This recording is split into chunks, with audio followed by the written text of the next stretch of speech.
Welcome. We're back. New week. Yeah, we're just gonna start off with Bitcoin while people are hopping into the stream. Make sure to hit that like button, hit that subscribe button, and yeah, let's get right into it. Bitcoin, another day, pretty much not another dollar, doing the same thing. Bitcoin really hasn't moved much in like a week now. Had that big bounce off of 31k, ran up to 36k. Now it's just been in between 32 and 36k ever since. So Bitcoin's still just being weird. Like I said before, where Bitcoin is currently is pretty neutral in my opinion. It's back in the same range it was kind of in from like January of this year. So within this range, I don't really see much to talk about on Bitcoin. If it breaks to the upside, bullish. If it breaks to the downside, bearish. It's really that simple for me when it comes to Bitcoin. Obviously, 30k to 42k is a pretty wide range, so you could trade inside of it. That's where you'd probably be using lower time frames, but even there it's like, let me just fix this up real quick. Probably just like a triangle is forming. So again, just very neutral, and it's in the thumbnail of the stream, but the big question I have is like, where is the value? And I'm gonna just move on from Bitcoin because that's really it for Bitcoin. I mean, I don't know what else to do. But in general, looking at a bunch of different markets and stock sectors, my biggest question right now as a swing trader is, where's the value, right? There's definitely momentum in tech stocks, and they're continuing to run. The NASDAQ, I think, was that true? Yeah, the NASDAQ was the only green major index today. The big question, like in terms of like a swing trader's perspective, is like, what could be next? From pretty much May 14th up until the end of June, we had a very, very good rally for speculation type of stocks like pot stocks and EVs and like post SPACs and those types of stocks. We had amazing trades over that month and a half.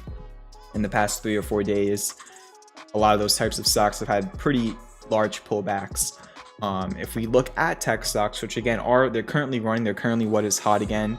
But the thing is that they've already been running. They've been running for the past 2-3 weeks very, very nicely. I mean, a lot of them have made very big moves. Apple, Amazon, Microsoft, Tesla. What else? Value stocks, industrials, even then, they're just kind of being choppy right now. It's a really confusing time, in my opinion. This is probably the most confused I've been this year in the market. Even from a fundamental standpoint, I think we're going to get the FOMC minutes notes tomorrow. Is at 2 p.m. EST, correct me if I'm wrong. But we'll see how that affects things. But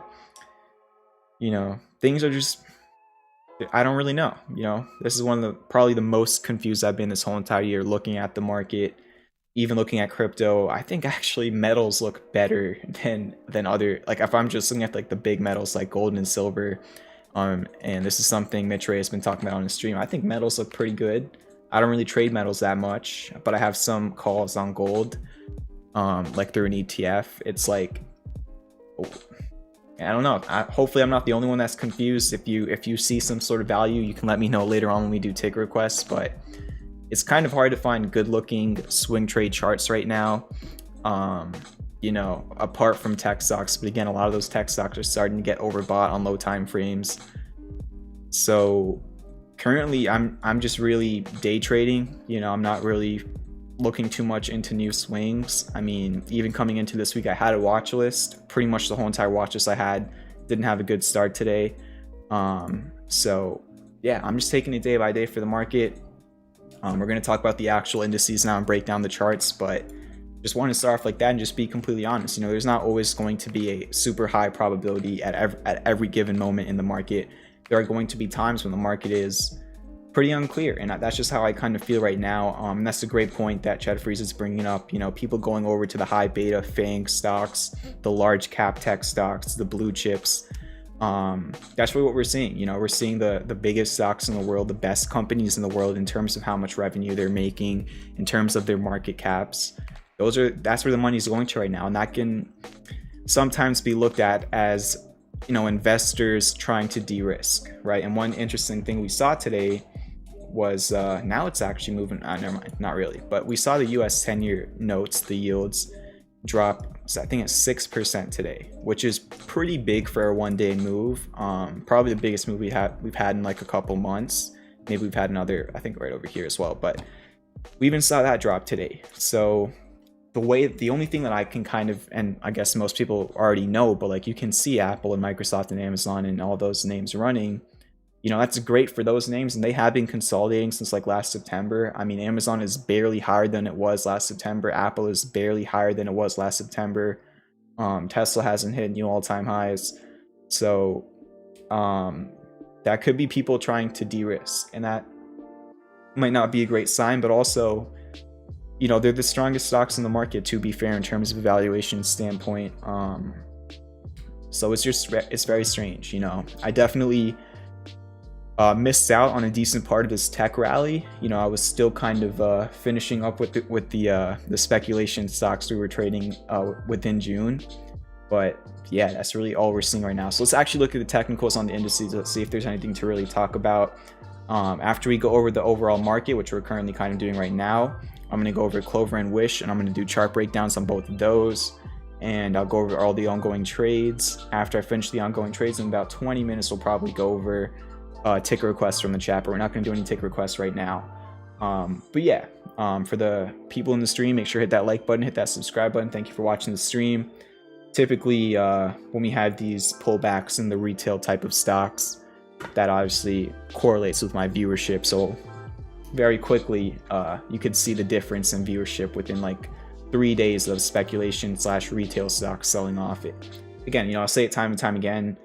I don't use that as like a signal, but the way I look at it is like, if you want to be a trader, you show up no matter what. So to all the people who are showing up, no matter what's happening in the market, no matter how you're doing, I appreciate that. I really do, because it definitely does take a good amount of work to try and chart everything and just, you know, work on everything. So I appreciate all the support for real, and all the real ones that show up every single night.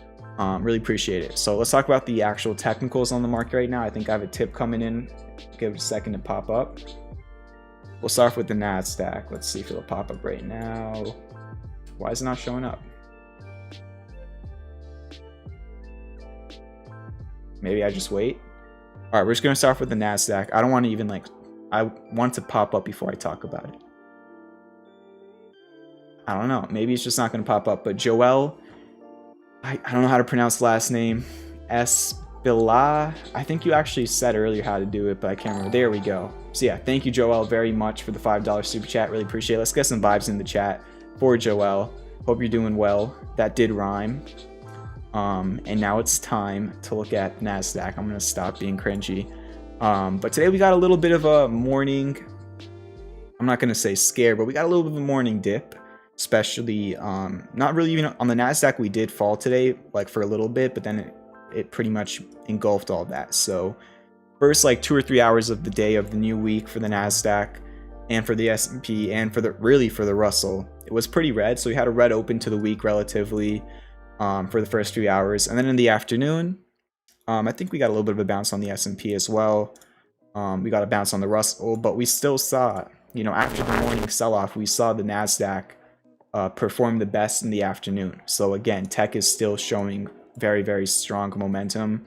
Even after pulling back, it came all the way right back up, and the Nasdaq was the only major index that closed green.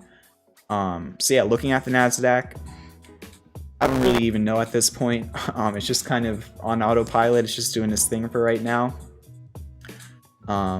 There's a potential for a classic bearish divergence on the daily.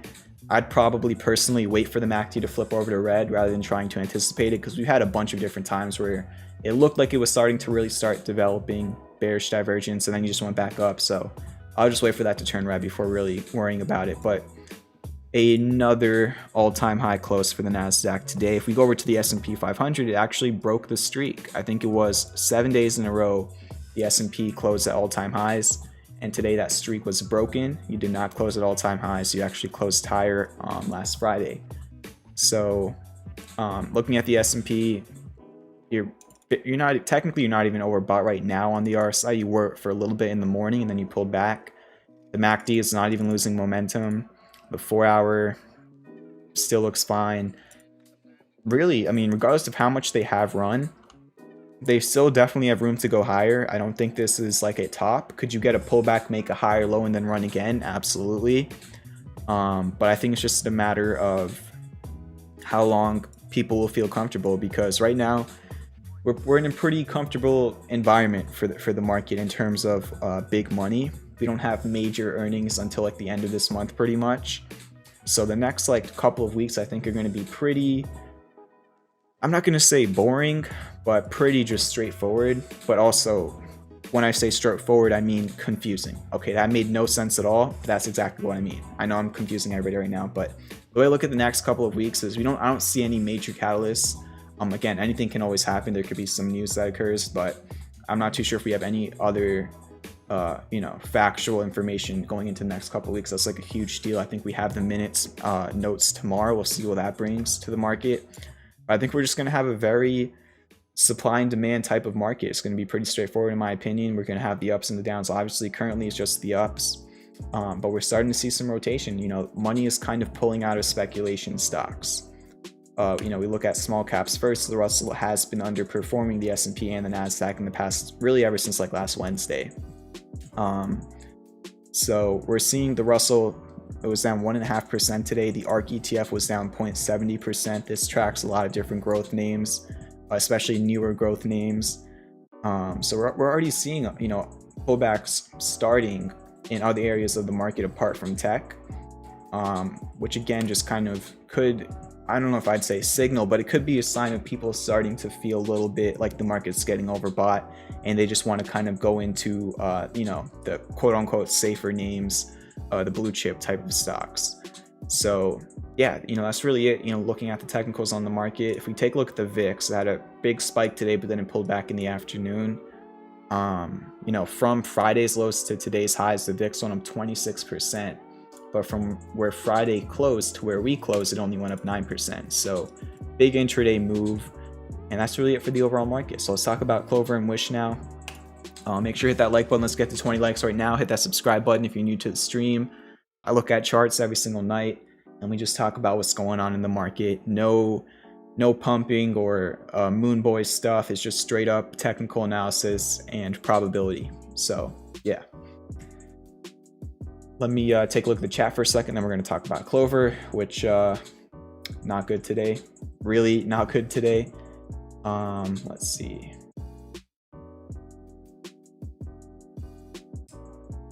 Chatterfree says, dig the hoodie. Thank you. Appreciate it. I actually got Fisker merch today. I'm not going to wear it. It's actually really, like the hoodie's like really heavy, and it's same for the sweatpants. I'll probably just wear them in like the winter.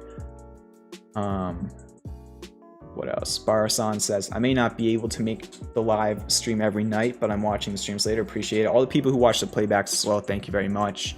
And shout out to Medi for doing the timestamps. I know it helps all of you out a lot. CPI numbers next week, that's important for sure. Market unsure how Delta variant will progress. That's also very, very true.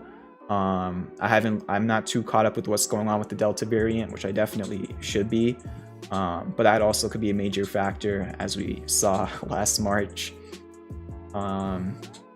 Pricing and deflation. Yeah, I saw the message you sent in the Discord last night, Trader Freeze. Definitely a lot of different potential things going on. For sure, there's a lot. I feel like there's just, I don't know. I just got a feeling that the market is too quiet right now. I feel like, you know, every couple of weeks we have some sort of major headline in the market. There is some sort of sector that's just completely going to the moon. And right now it just kind of feels like everything is kind of just stalling out apart from large cap tech, you know? So we'll see. All right, let's talk about CLOVR now. So on Friday, CLOVR was also down quite a bit on Friday. It gapped down, had a red day, and it ended up closing the first 4-hour candle right over here below the stop area that I had on the trade setup idea I put out. So I did say in the Swing Updates channel in the Discord that on the 4-hour it did get stopped out. I also disclosed this. I said I was personally still in over the weekend, which I was, unfortunately. You know, it bounced a little bit on Friday afternoon, and then today, we talked about this last night on stream. I did bring it up. Today gapped down a little bit, and then within like the first hour of the day is when everything really happened. Gap down, and then it just dumped. Like, it dumped. I don't think that could even be argued. You know, very big move. Basically, I brought this up on last night's stream, that there was the lockup expiration today. And it's not like, you know, if you were holding it over the weekend, it's not like literally at 4 a.m. when the pre-market opened, it just gapped down and went straight down. Like literally half an hour or like an hour and a half before the market opened, in pre-market, CLOVR was at 12 this morning. It like literally was at 12. It was just like 10-15 minutes before the market opened is when it started really pulling, and then it gapped down. So realistically, CLOVR did something like this today. Went a little bit higher in pre-market, and then right into the open, and then for the first hour of the day it went down, and then for the rest of the day it just kind of did nothing. So even if you were, you know, awake in pre-market, you had the opportunity to exit at an even higher level than the stop. But yeah, that trade did fail. You know, I said that as well in the Discord on Friday. Trade failed. Again, it's always probability. Probability did not work out, and you got a very large sell-off today on the lockup expiration. Definitely biting my tongue personally for staying in. So we'll see what happens with CLOVR. At this point, it's all about $9.90. That was the support back from when it was a SPAC. It was IPOC. It's only 10 cents above that support. If it continues the pattern from the last 2 days and gaps down again tomorrow, it would probably break that support. So you'd be hoping that the pattern changes on CLOVR. Because for 2 days in a row now, it has gapped down, and then the first hour of the day has dropped like 10%. Like, you know, it's been, you know, between Friday and today, really ever since like last Wednesday. I mean, if you look at this, from the high on last Wednesday to where we closed today, that's a 30% drop. So definitely did not anticipate that. I think it was most likely due to people fearing the lockup expiration. I haven't seen any official filings yet about any insiders selling. Also, I don't think it would, this is not financial advice, and obviously did my stream just go out? No way. Am I back now? I think the stream just cut out for a second. I'm back. Great, let's see. All right, so I'm back now. I don't know why it just cut out for like 30 seconds. Sorry about that. All right, I think we're good now. Basically what I was saying before I got interrupted, you know, why would insiders sell at $10? That was pretty much when the same price it was when it was a SPAC offering. So pretty much like, what's the return on investment there? I don't know. But again, they can make their own decisions. That's not my choice for them. So we'll see what happens with CLOVR. In my opinion, if it breaks 990, that's when it can get back into this scary zone. So all I'm looking for tomorrow is for CLOVR to close above $9.90. Hopefully that can happen. If it doesn't, then things could get even uglier after what was already an ugly pullback in the last few days. So yeah, CLOVR made some good profit on it in the beginning of June on this move up. Even made some profit in this area. Day traded it like 4 or 5 times with calls, made a nice amount of money. And then, you know, last few days, yikes. Let's move on to Wish now. Hopefully my stream doesn't cut out again. Let's see. All right, so last Wednesday, I talked about Wish on the stream. It was right over here, broke out of this rising wedge. I said there was bearish technicals, and then I had a bad day on Thursday and Friday. And then on Friday afternoon, I put out a tweet saying that there was a bullish cipher on the 1 hour chart for Wish. And today got a pretty nice bounce, you know, from the PCZ of that bullish cipher to the high today. Wish went up 10%. So off of the PCZ of this pattern, Wish made a 10% move. And again, I shared this on Friday when it was down here. So you can't just say, oh, you're only saying that because it already went up. Like I tweeted this out on Friday, put in a nice move today, and then pulled back pretty harshly in the afternoon. I think it did fill the gap up from the morning, which is good. And then maybe you could try and get a confirmation low. If Wish can hold above 1150 tomorrow, it could turn into a pretty decent 1 hour setup. Even on the 4 hour, you're losing your negative momentum, which is good as well. No divergence, but you're starting to get rid of that hidden bearish divergence I talked about last Wednesday. So Wish could be flipping around here. Hopefully, and again, it's pretty low risk, potentially high reward as long as it holds above 1150. That's the level I'm looking at. I mean, realistically, you just want to hold above last week's lows because you want to still try and complete this potential inverse head and shoulders. And to do so, you'd probably definitely would need to stay above 11 for this pattern to hope. I'm saying hopefully a lot, but again, there's no certainty in this actually doing this, right? I hope it does this, but there's no certainty that Wish will do that, you know. But if it can continue to hold above 1150, that's surely a pretty good start. So yeah, that's all I'm looking at on Wish, $11.50, closing above that tomorrow. Nice day today, had a good bounce. And let's check out the daily. You still do have the hidden bearish divergence on the daily, so you got to hope that the MACD goes back to green, which would need price action to be green first of all. So yeah, that's really it for Wish. I think I just had an alert go off. Gold, please be green. Gold is green. So there we go. Got some calls on gold today. Pretty happy about that. We'll see how this moves overnight. So that's CLOVR and Wish. Let's look at, so yeah, Microsoft was an interesting one today. After I do Microsoft, I'm going to go over the ongoing trades, which should only take me about 10 more minutes. And then in 10 minutes, we're going to go over ticker requests. So just wait for like 10 more minutes if you want to request tickers. Again, make sure to hit that like button. We're pretty close to 30 likes. And hit that subscribe button if you're new to the stream. So Microsoft was pretty much the highlight today. A lot of swing trades did not do well today. Swing trades have not been doing well for the past 3 days. You know, it's really like a sector-wide thing. Pretty frustrating, but again, after a month and a half of trades hitting targets like every single day, you can't complain. You just gotta, you know when to put your foot on the pedal, when to take your foot off the pedal, in my opinion. But Microsoft, it got to the PCZ of this bearish crab, the 1618. Potentially classic bearish divergence developing on the 4 hour, not really on the daily. And then on the 1 hour, or not the 1 hour, if we go back to this 4 hour, where did I have it? Oh, there we go. On the daily, Microsoft hit the top of this channel over here, this upsloping channel. So this morning, I shared like a Microsoft put idea with premium members, and it happened to be right when the NASDAQ was starting to pull back, like right around over here in the morning when a lot of other tech names were pulling back. And yeah, it ended up dropping from pretty much where I shared it to the lows, like 1.5%, which in turn brought up those puts to like a 45% profit. And then even for like 3 seconds, they went up to a 60% profit. And today, I'm just going to kind of relay this into the next part. Today, there was some sort of Jedi program or whatever. I didn't look at it like at all, but there was some sort of news about Microsoft not getting awarded some contract deal or whatever it was. And then it just had like a little bit of like a flash dip. It felt like 1% for like 5 seconds, and then it bounced right back up. So yeah, nice 45% move right there on the puts today for Microsoft. We'll see what it does tomorrow.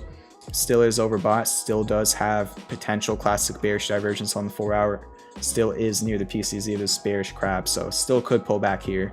But again, you know, it is kind of fighting the trend that it's been in since, you know, the beginning of June. So gotta see what happens, right? That's all you can do at this point. But yeah, let's talk about the ongoing trades today. There's only what, four of them that we need to go over. So first one is EDU. This trade is currently down 8%. In the morning though, it was down 13%, so had a nice intraday bounce. It bounced off the support. We were talking about the support last night on the stream, and got a little bit under it, but thankfully got it back above it, closed it above it, and then it retested the supply line, which it has pulled back at every single time since the beginning of this trade idea. Every time it's touched the supply line has been a pullback. Unfortunately, it hasn't broken out. And even right when it was testing it today, I shared it in the Discord on the Swing Updates channel, and it pulled back at it again. Still, it was up 1% today, so can't complain. Hopefully it can start doing better. CGC, it's on life support in terms of the idea for the trader initially. It, you know, started off well. I think it was up about 5% in the first couple of days of the trade, and again, sector-wide, a lot of pot stocks, a lot of speculation type of stocks have been pulling back for the last 4 or 5 days, or last 3-4 days. And add this one to the list. It really has to get back above 24, and it's obviously, you know, over $1 under that. So praying for this one, but again, it's not too far from the stop loss. So if it pulls back another 2-3%, it could get stopped out. ALLO, this one's also up like 1% or something since the entry. You know, this one's been a pretty interesting one. Got stop hunted, then it ran all the way up to in profit, and now it's pulled back. It did close above 24.75, which is the historical level that I want this to stay above. So I just want to see it close above 24.75 again tomorrow. That's really it for ALLO. And then the final swing I just want to talk about, PSTH. Did a break support. It looks like it closed right at the level. This little area over here, 22.25. It was like the low over here, kind of the low here and here. It broke it today on the first 4 hour candle, but on the second 4 hour candle, it did close above it. So this is like the last line of support for PSTH. Yeah, you know, I talked about it in the announcements channel in the Discord. Been a few rough weeks for the non-premium trades. I think you know, it's just a lot of those premium trades are like the large cap names that have been running. So it's just kind of like a sector thing. You know, a lot of these types of sectors have just been pulling back. And it's really like the large names, the large, super large stocks that are just pulling up the broader market indices. And that's really what we're seeing right now. So yeah, that's pretty much the recap of everything today. Make sure to hit that like button. Still at 23 likes. It's all good though. It's fine. I'm not crying right now. You don't have to hit the like button. So yeah, that's a recap from today. We're going to do take requests in a second here. Let me just take a look at the chat.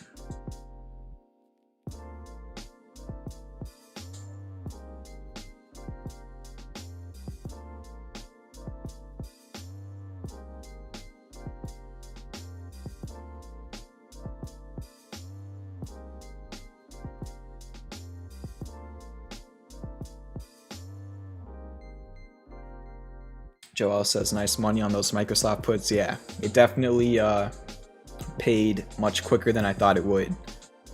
The Joint Enterprise Defense Infrastructure Contract, the Jedi contract. What a name.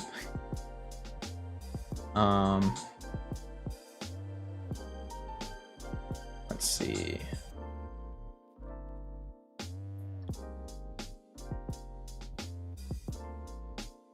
play COD. I played COD a couple weeks ago for like one night.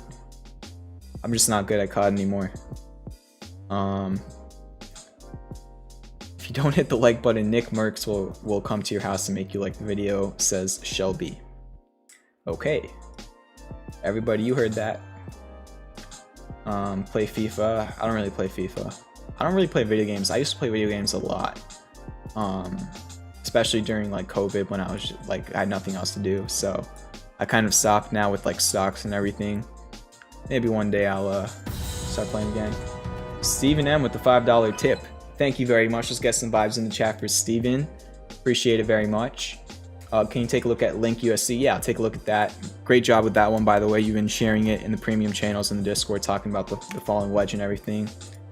It's made a nice move since you started talking about it. Let's get some vibes in the chat for Steven.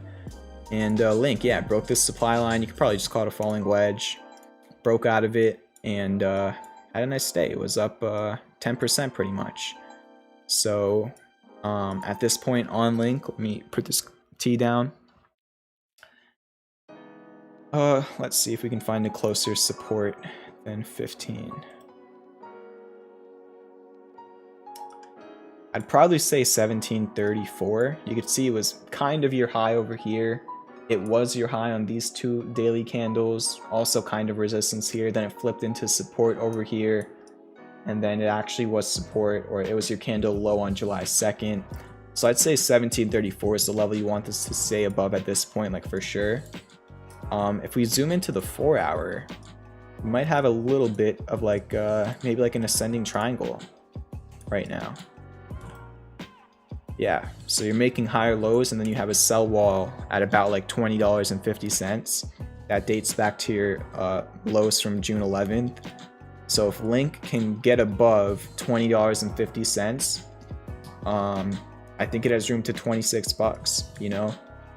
Between 21 and 26, there's not much resistance historically. You went straight up, straight down, straight back up, straight down, straight back up, straight down, and then we'll see if you can go straight back up. But if Link can just cross this final resistance area, I definitely could see a move to 2650. That's right on the 200-day moving average. You just got to hold above 1730-ish. That's really it at this point on Link. But obviously, got to keep watching Bitcoin because that can directly affect the price of Link should Bitcoin get volatile again. And yeah, looks like it's already made maybe a 23% retrace. Yep, so it hit the 23% retrace. That's a reversal. That's a confirmed swing low over here. We'll see how much of a rally you can make before reversing again. If it ever does break 2650, then it could probably revisit 35 bucks. Like really above this little resistance, then you can go to the next one, you know? So yeah, that's the Link. Thank you for the 5. Good job charting this one and everything, Steven.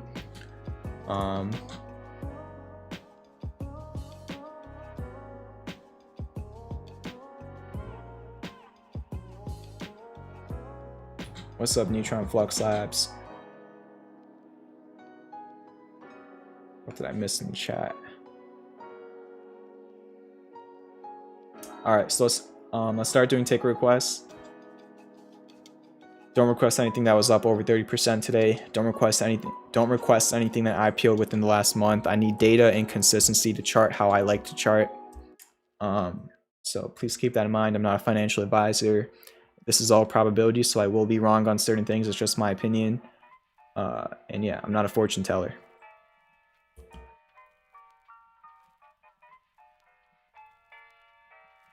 The takers always come in so quickly.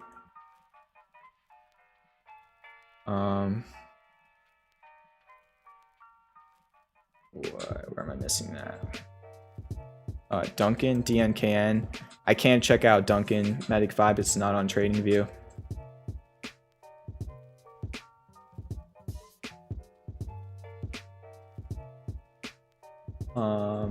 Did I just get a super chat? There we go. I know I asked you this like last year when we were talking. I forgot how to pronounce it. Again, I say this every single time I get a tip. I just can't say names. Nasi, if that's how you pronounce it, please correct me. I can't believe I just messed it up. Thank you for the $5 tip. Messages, best league owner of all time. VIIB League champs. Yeah, what was the name? Were you on Stallion GG or whatever? Yeah, really appreciate the $5. Nice seeing you in the chat. Hope you're doing well. Sorry I can't pronounce your name, but I can't pronounce most people's names for whatever reason. I'm just not good with that. So yeah, thank you again for the 5. Let's get some vibes in the chat. I got it right. Perfect. Let's go.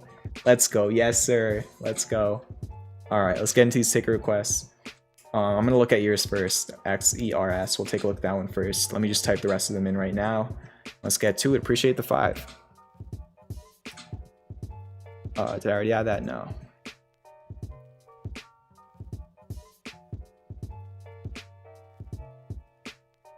Viacom broke 43. I mean, barely. Hopefully you can get back above it. CLF also pulled back today. A lot of energy stocks pulling back. I think there's definitely some stuff going on with everything that was happening with oil and stuff. Just weird. CLF. And look at DKNG. LTHM. Yeah, we're gonna look at QSI in a second here. Fisker for sure. We're gonna look at Fisker probably second. FUBO. Beyond CCL, IVR.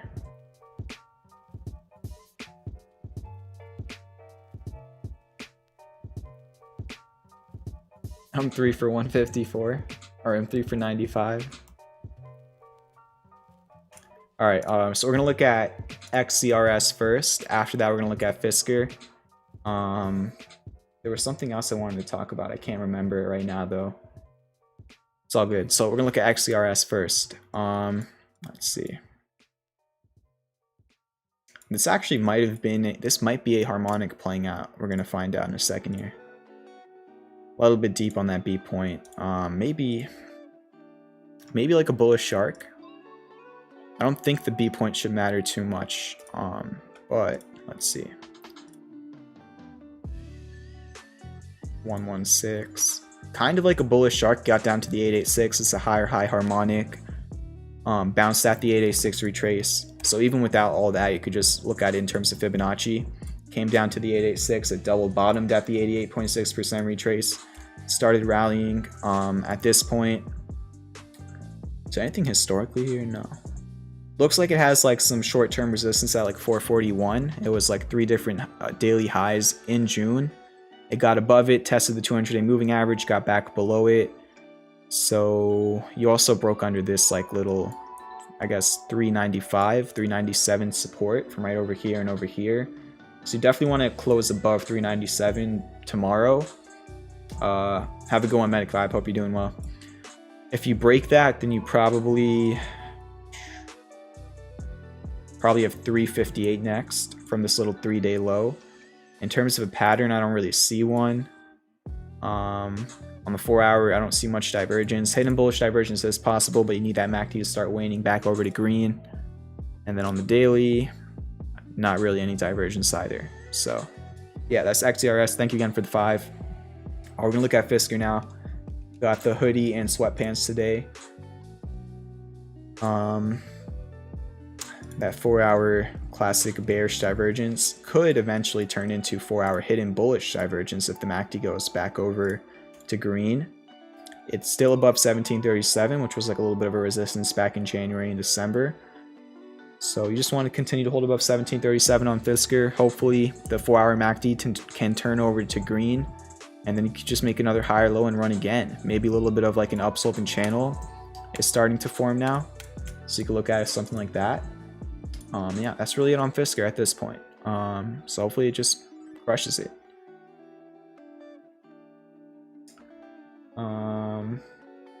Let's see. We got 3 more likes until we hit 30. All right, let's get into the rest of these. Give me some time to get through all of them.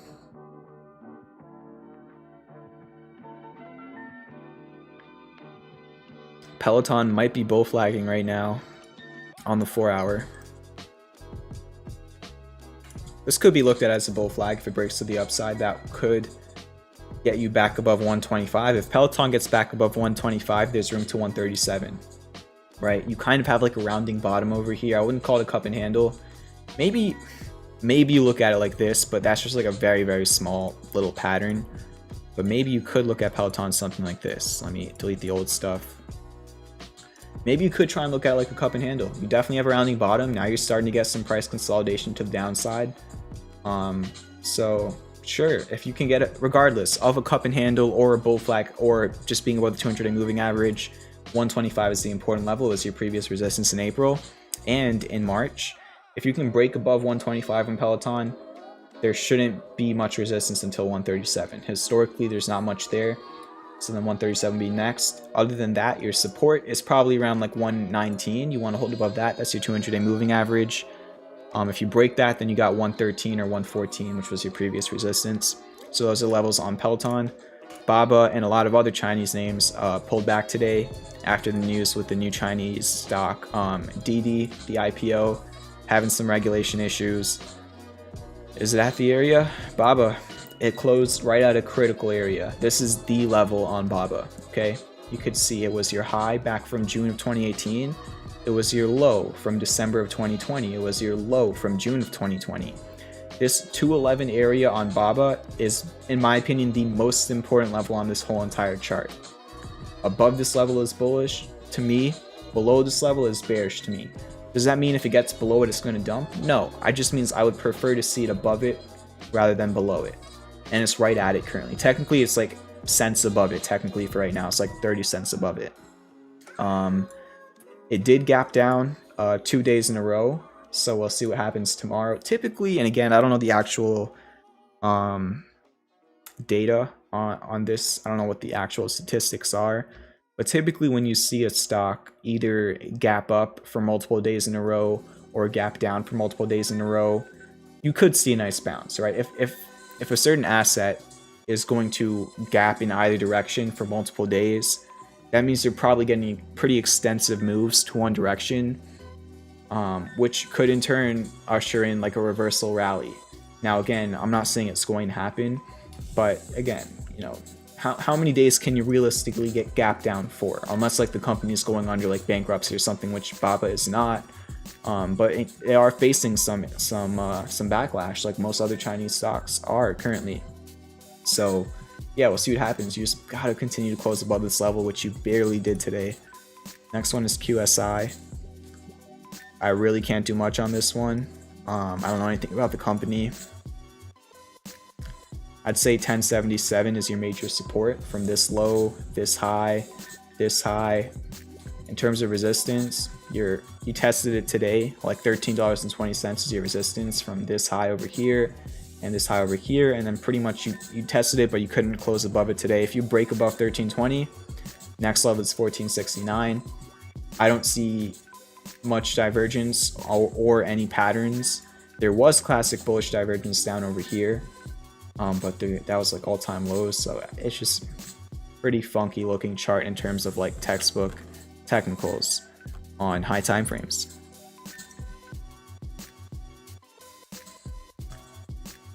Mehdi says BABA owns every Chinese company, all the Chinese names you can think of. They own like 5 to 10%. That's actually crazy. I did not know that. KULR. 295 is your resistance. 188 is your support. It's in a range. It's been in a range since February of this year.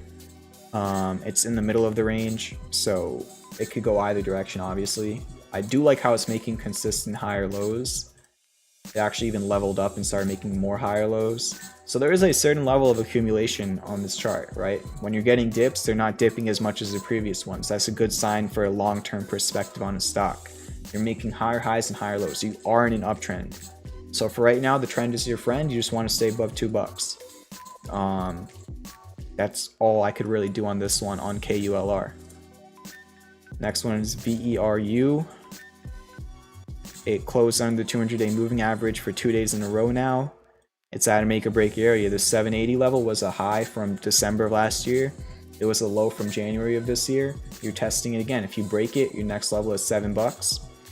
If you hold above it, your resistance is 929 from this high over here. I don't see much of a pattern. I don't see much divergence developing.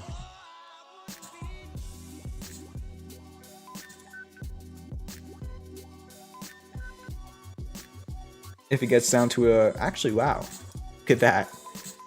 Pretty text, let's see, let me fix this up a little bit. Almost a textbook bullish Gartley. Had a 618 retrace from X to B. And then this almost got up to the 382. It was at the 0.37. That's fine in my opinion. And then look, it came down to the 786 pattern completion zone. Literally touched it, bounced off of it, put in a reversal rally. And now all you got to hope for is you hold above 7. If you hold above 7 and you can do something like this, then you got a potential confirmation low. Then if you ever break 929, that could be amazing. That really could be crazy because there's not much resistance above 929. I mean, there's a little bit over here at 11-ish, but even just 9 to 11 is a very nice move. So if you look at, you know, the larger picture, all you gotta do is make a high. All you gotta do is stay above $7, make a higher low than $7, and that could be amazing. But very large harmonic. Again, it took multiple months. Yeah. Next one's Viacom. It closed under the 200-day moving average. It had such an amazing breakout last week. And then it just, like a lot of other stocks that had a very good June, pretty much this whole entire month they've been pulling back. So 3 straight red days in a row for Viacom. We talked about this last night on stream, there is some classic bearish divergence developing. So on Viacom, you got to get back above 43.27. That's the major resistance locally and also historically. Okay, so you got to get back above that level. If you can, it could be amazing again, but you know, it's under it for right now. So hopefully you can get back above it. Tesla broke out of this triangle to the downside today. We've been talking about this for the past few nights. That little symmetrical triangle broke out of it. This morning, the second it broke out of it is when the real selling started. You came all the way down, you filled a gap. We talked about this. This was one of the 2 potential scenarios, right? You know, I talked about this pattern a couple nights ago and how it's pretty neutral. I said whichever way it breaks to should be telling. If it breaks to the upside, 715 is your resistance. If it breaks to the downside, you have a gap fill at like 656. It broke to the downside, it went down to the gap fill, and then it just stopped selling off. So we'll see tomorrow. Either this 656 level could become your support, which it was today. If it doesn't become your support, then you have room back down to 630. That's your next support. And your resistance at this point is probably this whole entire area will become your resistance because you definitely had some volume in here. So now you could see some chop trying to get back above that area if you ever do retest it, and that is Tesla. Thank you for the 31 likes, by the way. Next one is DraftKings. It rejected the 200-day moving average. That's not good. Your support is 47.26. If it doesn't get above the 200-day moving average, I could see it headed back down there to retest it. If it somehow does break above the 200-day moving average, you have a little bit of a local high at 56. If you break that, then you got $59 to $60 after that. I don't see much of a pattern or any divergence. CLF in an upsloping channel. There was hidden bullish divergence, kind of a dragon pattern. I did chart this recently and it had a nice bounce, and then today it sold off. You know, a lot of these, pretty much most of the sectors apart from large cap tech stocks have had a rough pullback in the past 3 days. Some S&P sectors have been doing decently, like they did on Friday, not today, but on Friday some of them had a pretty good day. The S&P was green on Friday. So yeah, it's still in the upsloping channel. I think anything above 19 on CLF is still good. That was your high back from January. So you just want to continue to hold above 19 and hopefully stay within this pretty textbook upsloping channel, and then eventually maybe show divergence again. Yeah, that's really it for CLF. BGI, there's a gap to fill at 238, so keep that in mind. Maybe you want to call this hidden bullish divergence. Not really doing much for right now. Actually, it did lead to a pretty nice spike and then it pulled back. I think your support's, you know, around 230-ish. In terms of resistance, kind of choppy. Maybe around like 340. Again, there's a lot of random highs over here and over here. It's kind of hard to spot like a very textbook area. I don't know about a pattern either. I'm not too sure on this one. I can see going either way. Yeah. Got about 7 or 8 more. BIIB. Hidden bullish divergence is developing on the daily. It's pretty much finding support at the golden retrace to 618. If it can continue to hold that, which is actually a previous resistance. If it can hold this, it can make a retrace. A common retrace back to the upside. If it cannot hold this, then I'd probably say there's room back down to retest like 300. So this is your make or break area. It's just the Fibonacci level, kind of also historical previous resistance, as you can see from right over here and right over here. So you just want to hold above that. Otherwise, you know, it could turn into, I don't know if it could turn into a harmonic, but we'll see what happens. On the 4 hour, you almost have a confirmed hidden bullish divergence. So yeah, if this hidden bullish divergence plays out at the golden retrace, you could see a bounce here. You're already starting to show some life. You just got to hold above this, probably last week's lows at 333. Next one is LTHM. Kind of like an ascending triangle. Never filled the gap that we were talking about earlier. Starting to show a little bit of resistance at this 1990 area. It was a 2-day high and back from June 10th and 11th, and now it's your 2-day high from Friday and today. So 1990 is your resistance. If you break it, you're probably going to fill this gap at $20.45. You can't break this level, then you're probably headed back down to your demand line. So I don't know which way it's going to go, but those are the two different scenarios and the important levels to hold. FUBO is next. It broke that support we were talking about, 31 bucks, and the next support is 27. I do probably see this getting down to 27, 24.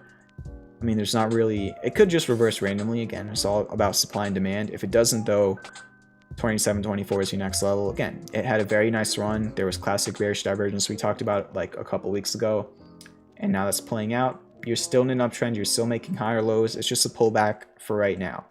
But again, who knows, right? Because I'm sure people thought it was just a pullback over here and over here. So hopefully it's actually just a pullback. And we'll see. I think it did break a demand line though on Friday. So keep that in mind. But you want to hold above $27.24. Next one is BYND. Broke out of a supply line, made a pretty nice move, and now it's come back down to support 145. I mean, it bounced off the 200-day moving average at the low of the day, but 145.37 is more of a historical area. So you just want to, you did close above it, you just want to continue holding above 145. That's the important level. You're right at it. It's another, again, a lot of stocks are make or break areas. It's a very confusing time in the market, in my opinion. In terms of like a midterm outlook. Short term, I think a little bit overbought, and then long term, I think we're still bullish. But the midterm is like, I don't know. I don't know. Carnival Cruise Lines. It's another stock at a make. I'm not just saying this because I want to say it. It's like another stock at a make or break area. It's back at 25. That was your high from June of last year. It was your low from April 20th of this year. Maybe a little bit of a demand line is testing over here. Maybe it might be at like the demand line of like an upsloping channel. That could be another way to look at it. You could also, if the MACD somehow goes back to green soon, you could show hidden bullish divergence here. So it's another one at a make or break area. IVR, another stock at a make or break area. I don't know. It's at the 200-day moving average. It's at a long-term demand line. It's at a historical support. Another one. It's, you know, if you can bounce off this level, there's probably room easily back up to 386. There's a gap to fill over there. If you can't bounce off this level, then you got 334 as your closest support from your lows in the beginning of June. I don't see much divergence on the daily or the 4 hour. Could this be a harmonic though? 618 got a little bit deep there. A little bit too deep of a B point to get a bat, but it could be, what does Mitch Ray call it? Like a Bartley, a mix of a bat and a Gartley. You have the B point from a potential Gartley or even a crab if it wants to turn into a crab, and then you have the PCZ of a bullish bat at the 886. So a little bit of a mix up there. Match group. Your important level is 160, you're above it, that's good. As long as you can hold above 160, it looks good to me. That's simple, right? 160. It was your resistance here, resistance right over here. You broke above it, you're trying to flip it into support. This could be a break, hook, and go in the works. All you need at this point, you already got the break. Sorry, wrong button. You already got the break, you already got the hook. Now you're looking for the go. So you just need to hold above this, continue to back test it well. You break above it, your next resistance is 174.5. You don't break above it, your closest or your next level of support, it's kind of, I don't even know why it's like that. I don't even say that. I'd say if you break 160, then your closest support would be like 150 from this high over here and this high over here. Kind of these lows as well in that area at 147. JetBlue down 3% today. It closed right at the 200-day moving average. All these stocks are just in areas where they could obviously go either direction, but they're just make or break areas. Like, I see them as 50-50s. That's why I'm just so confused, you know, going into the next couple of weeks for the market. So I'm just waiting for the price action first. I'm waiting to, you know, all these stocks are kind of at make or break areas. I'm just waiting to see if they're going to make or break, and then I'll follow whatever happens after. But I'm looking to see if the next move for a lot of these types of stocks is up or down. If we break above, or if we break below the break areas, or if we make and we stay above those important areas, you know. JetBlue, it broke out of a supply line, closed up 200-day moving average. You want to bounce above 16. That's really it. And then finally, Ethereum.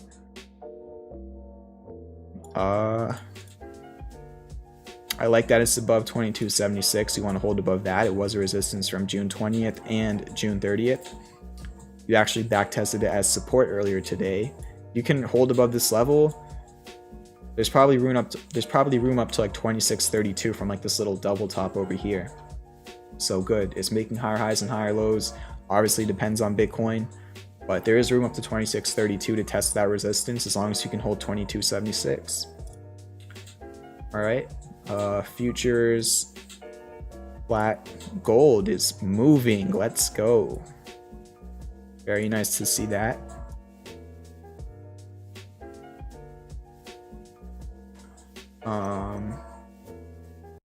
Got the George Washington cut. Yeah, I got like the little flip over right there. I'm probably gonna get a haircut this week.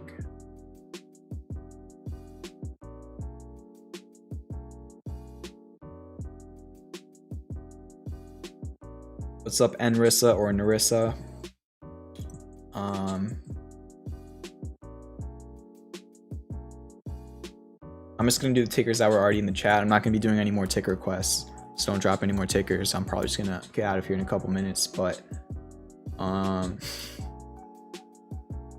Neutron, you're funny. I think I missed out on WBA and then GRNQ, so those will be the final tickers of the night.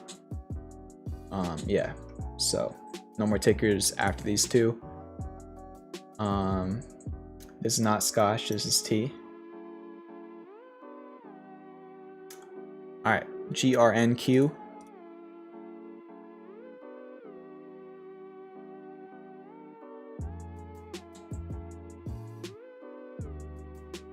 I don't know what to do with this one. You know, it's pretty volatile looking. There was a pump, there was a dump. There was a pump, there was a dump. There was a pump, there was a dump, there was a pump, there was a dump, there was a pump, and then there was a dump. I don't know what's moving this one. It's not something that I personally like. You know, things like when they look like this hectic, it's just not my type of trade. Does that mean you shouldn't trade it? No, everybody has their own trading style. For me on this one, I don't really know. I mean, I guess it's out of support. Like, it's literally right at this level. This previous low from May 13th, May 14th is retesting it. You definitely want to hold that. If you don't hold that, then your closest support would be like 88 cents probably. 90 cents from your lows in September of last year. And then resistance maybe 155. Those are pretty much all I would look like, or all I would look at right there. You know what I'm saying? It's those are levels, you know. Yeah, make or break as well for this one. So yeah, sorry, I mean, I wish I could do more with that one. It's just not too easy to chart with all the different ups and downs. We got WBA now, the final ticker of the night. Broke out of this little range it was in from March up until the end of June. Again, another one, another type of, I don't even know. There's like pretty much most of the sectors apart from tech and large caps. Another stock that got hit in the past 3 days. You know, it's like, it's kind of similar to what we were seeing back in February. We were having like a silent, I'm not going to say crash, but we had like so many different sectors like literally dumping, while the S&P and the Nasdaq were going to new all-time highs because the big large cap tech stocks were just holding them up. But the last 3-4 days just remind me back of February. Last 3-4 days remind me of February, where we're just seeing like all these different sectors just getting hit. And I don't know how long this lasts. Hopefully it doesn't last 2 months like it did earlier this year. But you know, this time around, I feel like the first time around, I definitely didn't anticipate how far things or how deep things could get. This time around, I'm just gonna wait. I'm just gonna wait until I start seeing all these different types of stocks making higher lows. I want to see them make higher lows. I don't want to just see them doing this and this and this and this and this. I'm gonna wait until I see this, right? So it's gonna be patience for me. Definitely there are going to be missed opportunities, but I need more confirmation than what I'm seeing right now in a lot of different sectors. In terms of Walgreens, to get back to it, 200-day moving average is 46.72. You definitely want to hold above that. If we go out to the weekly, it's like a huge falling wedge. It's already, you know, well broken out of it. On the weekly, $44 is your major historical area, previous low and high and high. So I don't know if it's gonna get all the way down there, but you definitely at least want to stay over the 200-day moving average.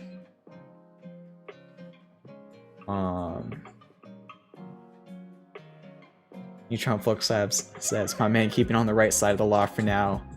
that we know about. But yeah, I'm gonna continue drinking my tea, or I'm gonna finish my tea right now, and then we'll call it a stream.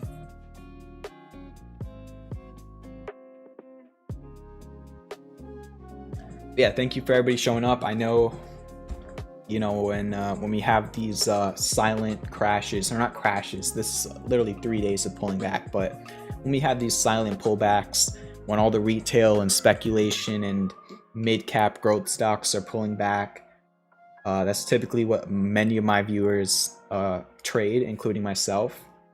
So, you know, I get it. The hype levels and the vibes drop. You know, people don't want to think about stocks while they're losing money. They just want to wait until things get better and then start watching the streams again. But again, like I say all the time, the real ones are always watching the stream. That's the easiest way to put it. So thank you to everybody showing up to the streams. Really appreciate it. Sure, I'll take a look at the DXY for you, Bala, and we'll leave it on that. So the dollar is back above 92.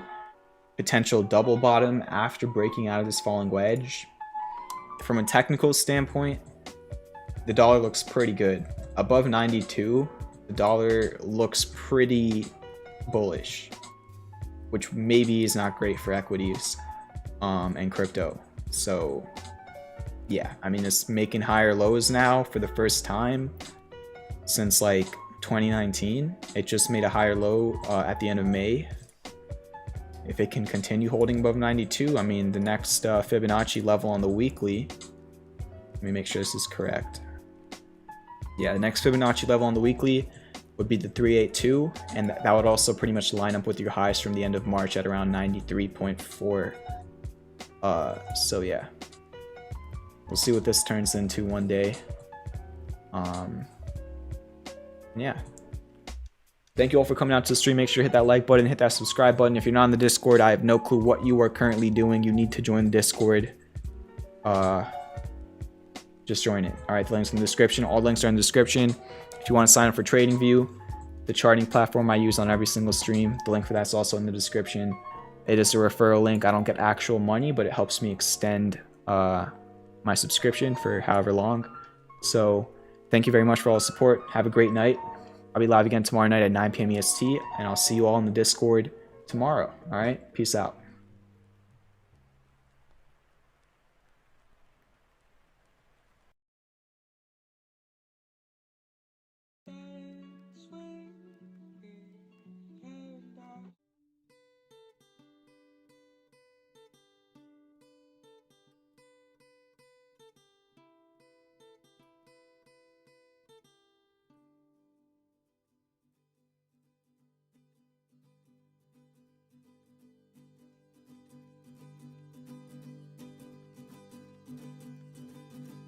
baby's a sailboat captain at sea. We don't give a damn, we do as we please. My baby's a sailboat captain at sea.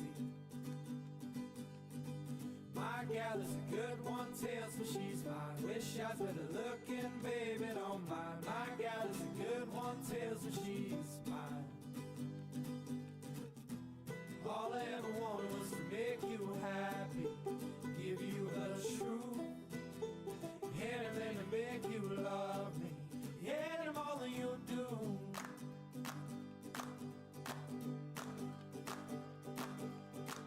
My baby's a sailboat captain at sea. We don't give a damn, we do as we please. My baby's a sailboat captain at sea. My gal is a good one, tells me she's mine. Wish I was better looking, baby, don't mind. My gal is a good one, tells me she's mine. My baby's a saint just like old George, good with the dagger, skilled with the sword. All bullshit aside, she's all that more. All I ever wanted was to make you happy, spit it all out. Anything to make me love you. Yeah, the less than I do now, but you were in my head, we were in your bed. But you said, yeah, I'm so fucking sorry for this. Lord knows she goes, she's gone. Say you don't mean that. Lord knows she goes, she's gone. Say you don't mean that. La da la da la da da la da la da la da da la da la da da la. All I ever wanted was to make you happy, give you the truth, anything to make you love me, any more than you do. My baby's a sailboat captain.